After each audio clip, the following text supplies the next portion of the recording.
How's it going, guys? My name's Wilson. Big men dominated the NBA for the first 50 years of the league's existence. From George Mikan in the 50s, Wilt Chamberlain and Bill Russell in the 60s, to Kareem being by far the most superior player in the 70s, to Moses, Hakeem, and Shaq. Big men today are way better than they were 5 years ago. After Shaq and Yao retired, Dwight Howard failed to live up to his expectations. Forget about him. Here are my predictions for the 5 best centers in 2025. Number 5, Rudy Gobert, who's already 27 years old and will continue to get better even into his early 30s. Coming off averages of nearly 16 and 13, 2.3 block shots on 67% shooting, he's already a way better version of Tyson Chandler, where Chandler was very solid up until his mid-30s. Many other centers might put up better numbers than Rudy and are better offensively, but no big man in the NBA today makes more of an impact on the defensive end than Gobert, who alters the paint, having an incredible 7'9" wingspan. With Utah being one of the sleepers heading into next season, Jazz fans didn't forget the time he broke down crying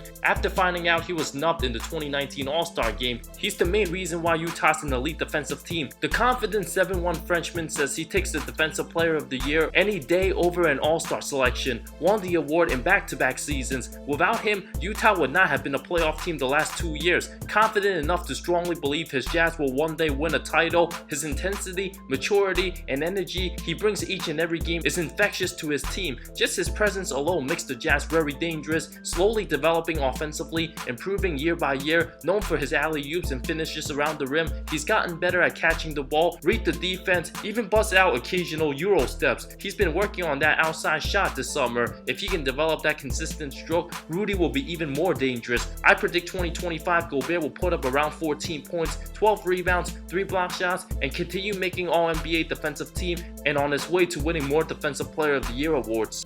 Number 4, DeAndre Ayton, who was one of the most overlooked rookies since the greatness of Luka Doncic and Trae Young made all the headlines. Based on Ayton's efficient numbers, he would have won Rookie of the Year half the time, despite his stats not translating to wins, putting up over 16 and 10 on nearly 60% shooting in 71 games played. Shooting 75% from the line is excellent for a big man. At 7'1", Ayton just recently turned 21, already a man amongst boys. The only thing that's stopping him from making noise is how awful his team is. Has very polished footwork, makes quick decisions off the catch. The improvement over the course of last season was most promising. After not having a clue what he was doing defensively, Ayton got better over time, shown plenty of promise, also has the size to become an elite rim protector. Adding a good ball distributor in Ricky Rubio will continue to help Ayton get easy opportunities, since he's more of a low post guy as a traditional big, attempting only 4 total 3-pointers his first year. The long shot will come slowly. Offensively, he'll always be a lethal scorer. I expect him to average 20 and 11 next season.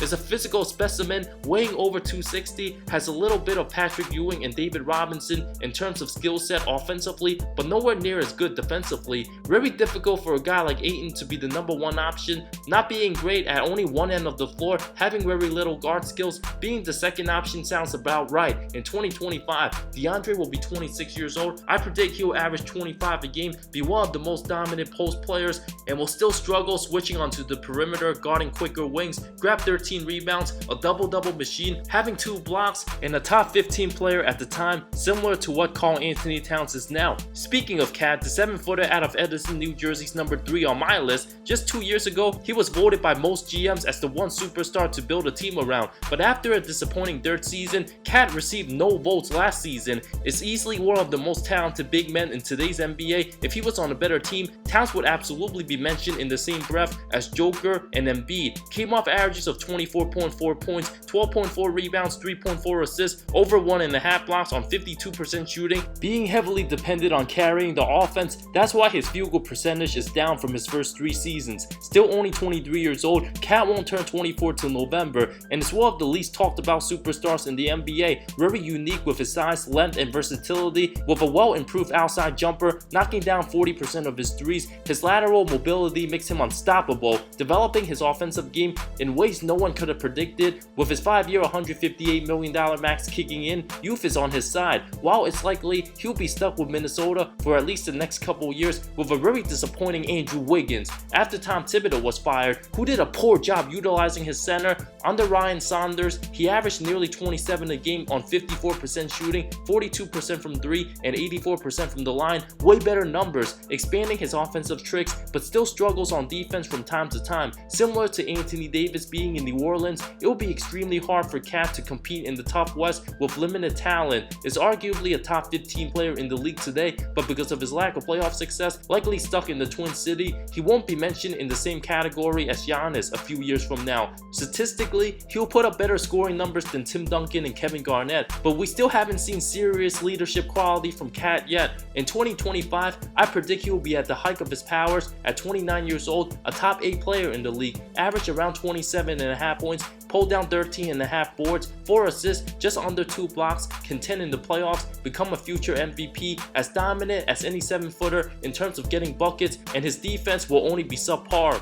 Number 2, Joel Embiid. Because of his past injury concerns, I didn't put Joel number 1. He's without question the most talented big man today, put up averages of 27.5 points, 13.6 rebounds, almost 4 assists and 2 blocks in 64 games. His injury problems are still a major issue, missed his entire first 2 seasons, played the most he's ever did last season, and still missed 18 games. If healthy, his talent is incredible. Having all the post moves, he loves talking smack and backs it up, toying with his opponents and destroying them. If only Embiid can stay fully healthy and reach his full potential, he can be a top 3 player in the game. Yes, he is that good. Will be more motivated than ever after a devastating Game 7 loss. Learn from veteran Al Horford, with the Sixers being in contention and winning it all next season. The 25-year-old will already be heading towards his prime ages the next 3 seasons. He's only a year younger than Anthony Davis. In my opinion, Embiid's a top 8 player in the NBA today, right behind AD. Looking to climb his way up, he's a huge risk, huge reward type of guy.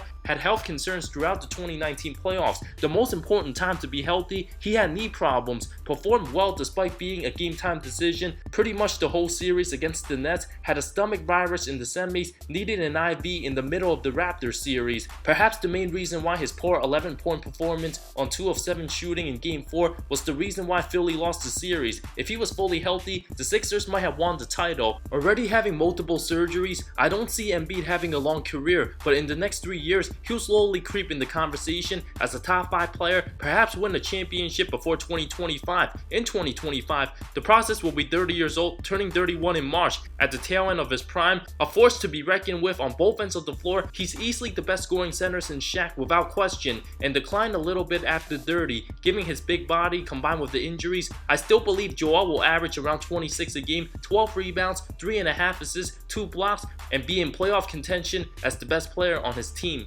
Number 1, Nikola Jokic, who already has the Nuggets in contention with the offense revolved around him. He's the best scorer, rebounder, and facilitator on his team. Led the Nuggets to 56 wins in the loaded West last season. The number 2 seed at age 24 will go down as one of the most fundamental bigs the game has ever seen. Simply makes the game look easy and always 2 seconds ahead of everybody else. Jokic can realistically become the only center to join Will Chamberlain to lead the league in assists. I rank him over Embiid since he's been healthy over his first 4 seasons, only missing a combined 20 games, put up around 20, 11, and 7 in 31 minutes last season. Having stamina concerns elevated his game in the postseason, having averages of 25 points, 13 rebounds, 8.5 assists in nearly 40 minutes played. Already has excellent leadership qualities after taking blame for the Game 7 loss against Portland, accepting responsibility and not shining away from the challenge. Is only going to go uphill from here. Now having postseason experience under his belt, his all-around game makes everybody on his team better. It's easy to build around, doesn't need to reach double figures in scoring to dominate a game. From his incredible rise, being the 41st pick in the 2014 draft, sleeping at the time when his name was announced, the Nuggets simply hit the lottery for the ages. Because of his incredible IQ, it doesn't matter much that he's not that athletic.